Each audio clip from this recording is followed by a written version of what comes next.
बहुत लोकठू आपण शुणी जे मो पर्स खाली हो जाऊँ, मो पर्स रे पैसा रोनी, आज रखी संध्या बेलू खाली, सकाଳେ रखी संध्यारे खाली।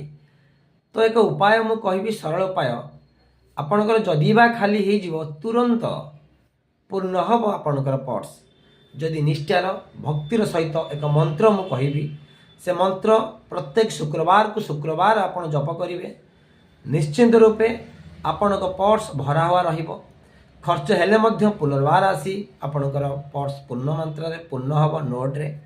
तेबे करिवे कौन ना, शुक्रवार दिन आपणकर स्नानादि परे गाधे साइला परे पूजा घरे हो किंबा आपणकर बेडरूम रे हो आपणक पर्स बाहर करिवे। पर्स रु 100 मुद्रा किंबा 500 मुद्रा बाहर करिवे।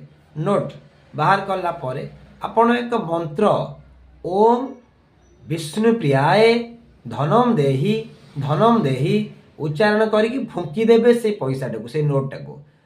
एगेन ओम विष्णु प्रियाय धनम देही पुन कही फुंकी देबे।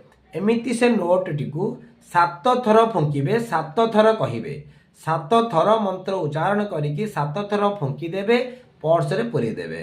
एमिति प्रत्येक शुक्रवार को शुक्रवार जदि आपण करूछंती तेबे आपणक पर्स केबे हेले कौन हबनी, खाली हबनी, सदा सर्वदा नोट रे पूर्ण रहिबो। ता माने नुह जे पैसा खर्च करिवेनी, खर्च कले पैसा आसीबो, किंतु एमिति बाटर खर्च करिवे भल कार्य रे आपणक पैसा खर्च हबो, पुनर्बार पैसा आसी पहुँचबो।